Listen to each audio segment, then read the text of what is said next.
Assalamualaikum warahmatullahi wabarakatuh. Selamat siang semuanya teman-teman podcast FEB. Kembali lagi di Ruang Podcast. Kali ini tetap bersama saya Indri. Dan kali ini fokusnya kita lebih ke pendidikan nih. Dan biasanya paling disenengin sama anak-anak yang mau ngambil skripsi. Jadi bintang tamu saya kali ini adalah Ibu Ayu Nita. Dan beliau adalah kapus dari UPT Bahasa. Boleh diperkenalkan? Baik, terima kasih Ibu Indri, saya manggilnya Ibu Indri ya. Nah, salam untuk seluruh mahasiswa UPN Veteran Jakarta yang sedang mendengarkan. Terima kasih sudah diundang dan diberikan kesempatan untuk menjelaskan mengenai layanan-layanan di UPA Bahasa UPN Veteran Jakarta. Iya. Nah, jadi Bu Ayu ini kalau boleh tahu udah berapa lama sih Bu di UPA Bahasa? Soalnya yang kita tahu dan mahasiswa tahu, pasti Bu Ayu ini adalah dosen di akuntansi. Betul sekali Mbak Indri. Jadi memang kebetulan home base saya di D3 Akuntansi FEB, teman-teman sekalian. Namun saat ini sejak tahun dari 2021 kalau tidak salah, saya ini sudah diberikan amanah untuk membantu di UPA Bahasa. Saya selama ini tidak menganggap saya sebagai kepala ya Mbak Indri, karena saat ini saya juga masih belajar, masih membutuhkan arahan-arahan terutama dari teman-teman sekalian, juga stakeholder kami. Jadi di sini kami adalah tim UPN Veteran Jakarta. Jadi Bu Ayu lebih nyaman dipanggil sebagai perwakilan ya. Betul sekali. Oke, Bu Ayu, next kita mau tanya-tanya nih. Bu, kan proses pendaftaran TOEFL itu adalah sebagai satu syarat pendaftaran ujian skripsi. Ya, di Fakultas Ekonomi dan Bisnis ini udah jadi kayak syarat wajib nih. Betul. Dan terutama kalau di kami tuh di jurusan ilmu ekonomi udah memulainya sebagai syarat sempro, Bu. Betul sekali. Gimana sih Bu sebenarnya syarat supaya mahasiswa ini bisa lulus ya? Jadi mereka bisa daftar ujian TOEFL-nya baiknya itu kapan? Oke, jadi timingnya ya Mbak. Jadi short story lagi Mbak. Jadi ceritanya dari tahun 2024 memang untuk memenuhi prasyarat kelulusan itu bisa dimulai dari semester 1. Nah, kenapa demikian? Jadi ini kita mengacu pada Peraturan Rektor nomor 24 tahun 2024, ada 3 jenis tes yang diperkenankan dalam memenuhi prasyarat kelulusan. Nah, timingnya kapan Ibu? Sebenarnya dari semester 1 pun teman-teman itu sudah bisa Mbak. Sudah bisa mengikuti ujian kompetensi sebagai prasyarat kelulusan. Kenapa demikian? Karena di dalam sertifikat kami, masa berlakunya itu selama masa studi. Jadi selama mahasiswa menjadi mahasiswa aktif, maka mereka itu bisa gunakan sebagai prasyarat kelulusan. Jadi nggak ada masalah Mbak kalau dimulai dari semester 1. Betul. Tapi kan saya skripsinya baru semester 7. Betul, karena dalam sertifikat itu ada tulisannya Mbak, masa berlakunya selama masa studi di UPN Veteran Jakarta. Dan itu sudah terjadi dari tahun 2024. Mahasiswa angkatan baru itu sudah diperkenankan untuk ikut ujian. Nama ujiannya itu berbeda, agak sedikit berbeda. Apa itu Bu? Yaitu TEBI. TEBI IELTP, kepanjangan dari tes bahasa Inggris IELTP. Jadi kalau teman-teman di sini familiarnya TOEFL, sebenarnya istilah TOEFL itu trademark yang tidak boleh sembarangan kita gunakan kalau tidak ada kerjasama. Nah, sebagai prasyarat kelulusan, mahasiswa ini bisa menggunakan ujian yang kita sebut sebagai IELTP, English Language Proficiency Test. Namun untuk mahasiswa baru dari angkatan 2024, mereka boleh ikut ujian kita sebut sebagai TEBI IELTP. Pasti teman-teman ini bertanya, jadi mana Bu yang diperkenankan? Nah, kita mengacu lagi nih teman-teman di Peraturan Rektor nomor 24 tahun 2024. Di sini disebutkan ada 3 jenis ujian. Yang pertama, mahasiswa boleh mengikuti TEBI IELTP, IELTP reguler, atau TOEFL ITP resmi. Dan salah satu itu jika teman-teman bisa mengikuti, maka ini bisa digunakan sebagai prasyarat kelulusan dari semester 1. Demikian, jadi Ibu Indri. 3 ini pilih aja salah satunya dan 3-tiganya diakui sebagai syarat untuk skripsi. Betul sekali. Jadi teman-teman boleh milih. It's good information ya teman-teman semua. Nah, kemudian Bu, cara daftar TOEFL atau les TOEFL-nya kadang kan mahasiswa ini bimbang. Les dulu apa tes dulu? Nah, itu gimana Bu cara milihnya? Baik, jadi sebenarnya gini, teman-teman sekalian, memang kami menyarankan untuk teman-teman sekalian bisa menguji kompetensi awal itu sebenarnya as soon as possible. As soon as possible itu bisa dari semester 1. Jadi ceritanya angkatan 2024, 2025 semester 1 kita sudah ujikan. Kita kasih kesempatan 2 kali tes for free. Itu. Jadi kenapa demikian? Karena nanti kalau mereka sudah 2 kali tes, kita kasih treatment. Treatmentnya pun juga free.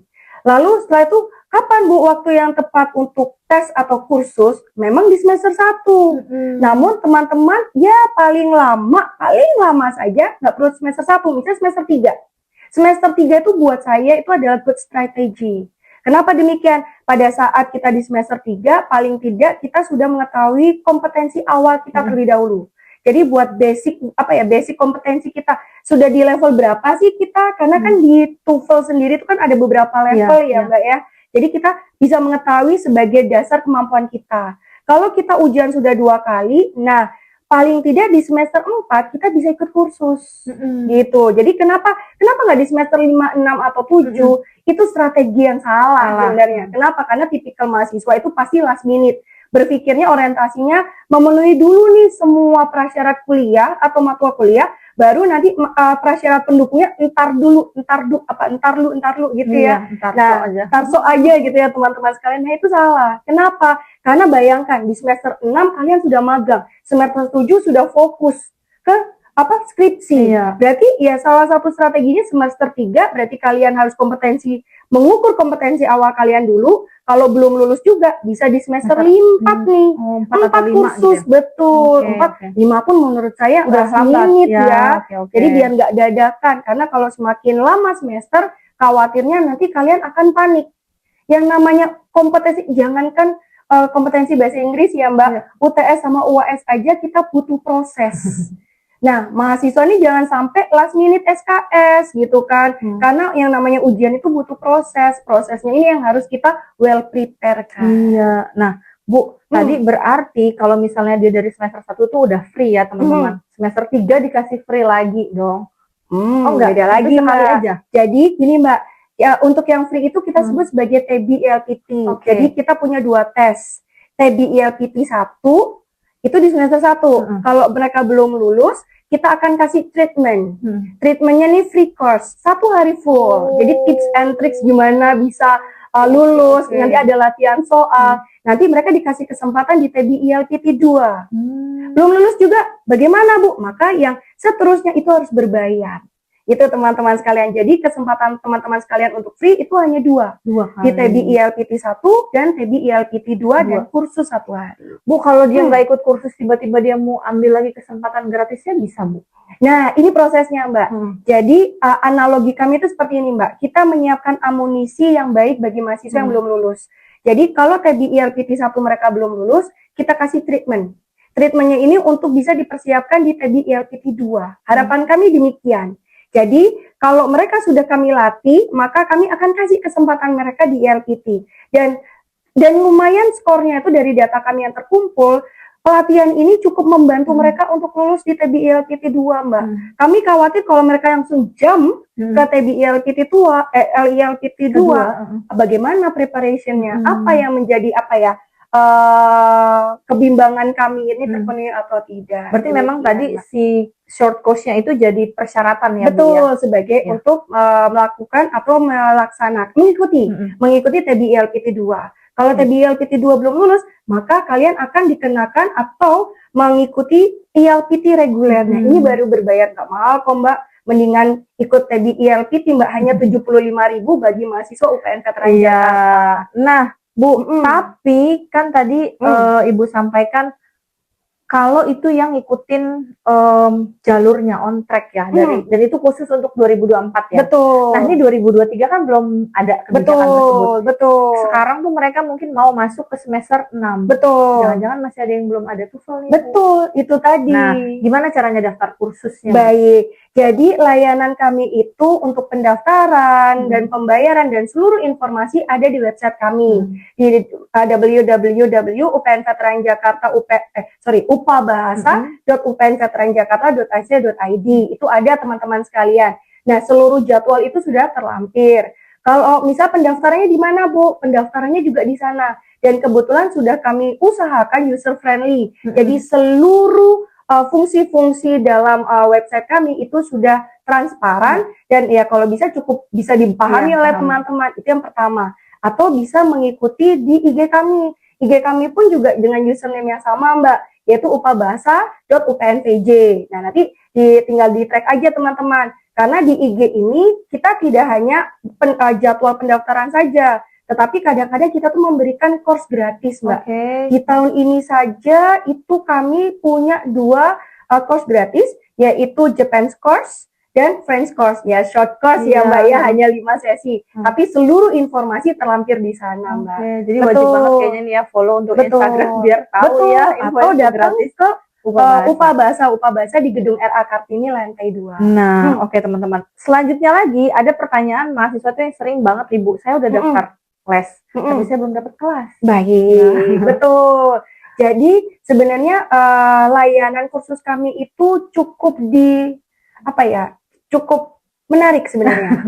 Menariknya kenapa? Jadi hanya di UPA Bahasa saja jadwal yang menentukan adalah user. Kalau yang lainnya di lembaga-lembaga lain, pokoknya kursus dilaksanakan hari ini dan jam sekian. Kalau kita enggak, Mbak. Jadi itu yang menentukan baik hari dan jam, bahkan sesi saja itu adalah user. Jadi animonya cukup tinggi. Nah, saking banyaknya animo tersebut, sehingga itu yang menjadi kendala para mahasiswa itu masuk ke waiting list. Karena ya sistemnya FIFO ya, kita Mbak first in, first out. Nah, kenapa itu misalnya ada teman-teman sekalian, Bu, saya belum ada jadwal. Karena itu tadi teman-teman, kami harus menunggu, memasukkan, pertama, kami harus mencocokkan jadwal teman-teman dengan pengajarnya. Pengajarnya sudah cukup free belum? Mengajar di grup sekian dengan jadwal sekian. Kalau sudah free, baru kita masukkan. Nah, jadi ya sistemnya FIFO, first in, first out. Makanya banyak kata kakak-kakak tingkat sih gitu teman-teman, baiknya bikin grup ya Bu. Betul, ya. Gitu. Buat grup. Satu grupnya berapa orang Bu? Satu grupnya itu maksimal 15 orang. 15 Betul, orang. Minimal dan maksimal 15 orang. Oh iya, kita belum bahas juga tentang mekanisme kursusnya online apa offline Bu? Oke, kursus so far masih online ya Mbak. Jadi waktunya bisa disesuaikan dengan teman-teman sekalian. Jadi memang karena kita mengikuti mana kebutuhan animo yang paling terbanyak, kita adakan online. Karena mereka ini kalau online setelah kuliah, mereka bisa kursus. Dan kebanyakan mereka lebih prefer waktunya itu di sore hari. Antara jam 4 atau enggak dimulainya dari jam 6 sore. Ya, Bu, terus ada beberapa, saya nggak tahu ini hoax atau fakta, saya tanya ke Ibu, jika tidak lolos ikut tes, ikut aja les, dijamin lulus. Gimana Bu? Baik, jadi gini, betul, saya juga udah dengar itu Mbak. Jadi sebenarnya saya harus luruskan dulu ya teman-teman sekalian.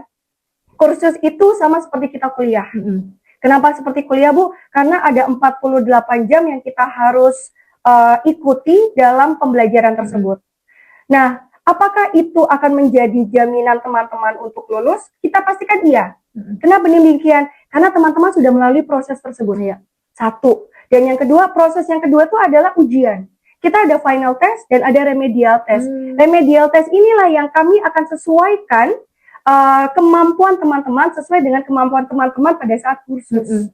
Jadi betul. Kenapa demikian? Karena apa yang menjadi solusi kami jika mahasiswa belum lulus-lulus? Maka kita berikan, kamu boleh ikut kursus.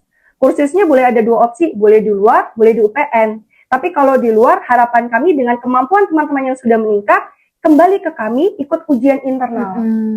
Kalau yang di UPA Bahasa Bu, misalnya demikian, kalau di UPA Bahasa boleh sekali. Kenapa? Karena ujian kami sudah kami sesuaikan dengan soal ujian yang ada di LPT. Diharapkan dari proses pembelajaran teman-teman tersebut, ada kemampuan, ada pengembangan kemampuan, sehingga pengembangan kemampuan tersebut bisa memenuhi dalam ujian. Oke Bu. Nah, jadi teman-teman bisa, semoga well information banget. Karena kenapa bisa ikut les dan juga kenapa bisa lulus tadi dari ikut les itu harapannya karena memang teman-teman mengikuti semua sesi pertemuan ya Bu ya. Walaupun ikut les juga kalau nggak full sesi pertemuan juga nggak lulus juga. Jadi kita juga sama ya teman-teman sekalian, ada batas cut off-nya juga kalau nggak hadir ya. Kami juga nggak akan bisa teruskan juga kursus yang tidak diluluskan juga. Jangan dianggap enteng. Betul. Ibu, jadi tadi Ibu kasih tahu ada beberapa jenis tes. Ya, tes sertifikasi bahasa Inggris gitu kan.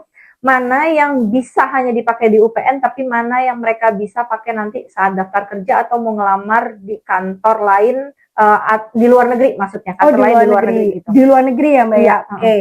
Jadi kalau di luar negeri sendiri sebenarnya perlu dipahami terlebih dahulu ya teman-teman sekalian, baik itu TB, ILPT maupun ILPT reguler, memang diselenggarakan di kampus yang sifatnya ini adalah prediction. Nah, tujuan dari prediction di sini yang umumnya itu biasanya digunakan untuk kebutuhan internal kampus sendiri. seperti misalnya syarat skripsi ataupun kelulusan. Kalau pertanyaan Bu, ILPT atau TB bisa digunakan nggak Bu di luar? Kalau secara internasional kita belum. Tapi secara nasional ada beberapa company yang mereka masih acceptable, asalkan masih memenuhi dalam jangka waktu requirement years-nya atau misalnya requirement month-nya. Nah itu yang pertama.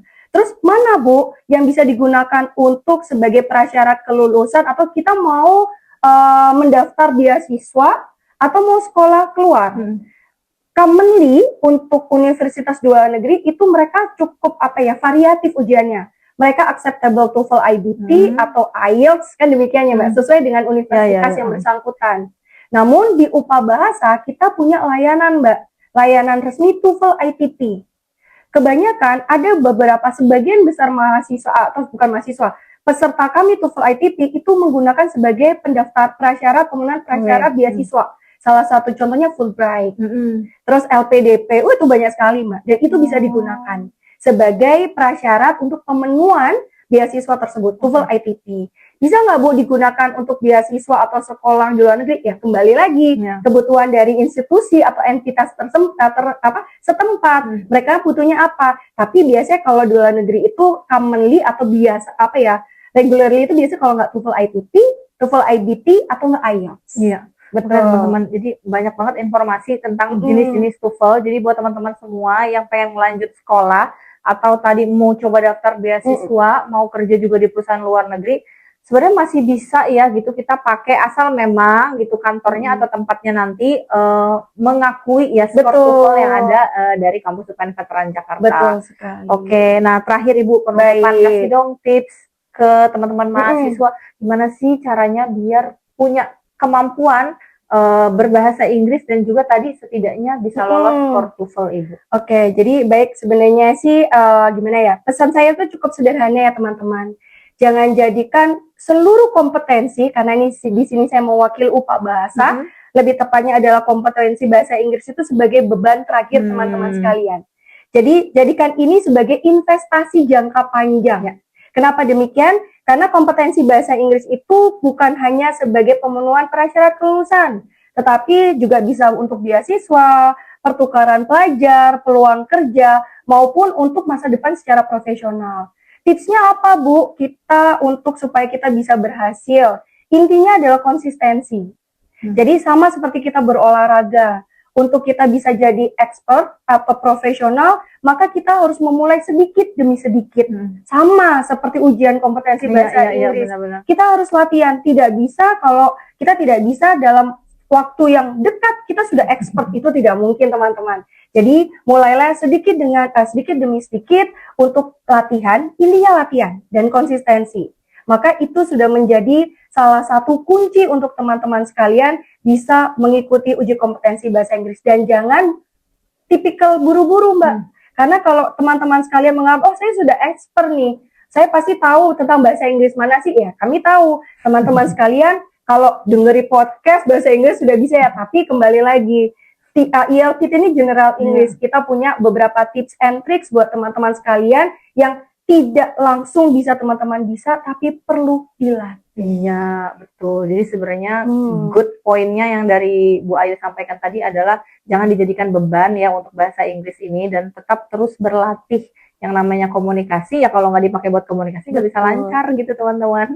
Oke, terima kasih sekali lagi saya ucapkan kepada Bu Ayu atas kesediaan waktunya mau diundang ke ruang podcast FEB hari ini. Nanti kalau misalnya ada pertanyaan lagi kita akan undang lagi Bu Ayu sebagai narasumber di podcast FEB. Sampai jumpa lagi teman-teman di video podcast berikutnya. Bye bye.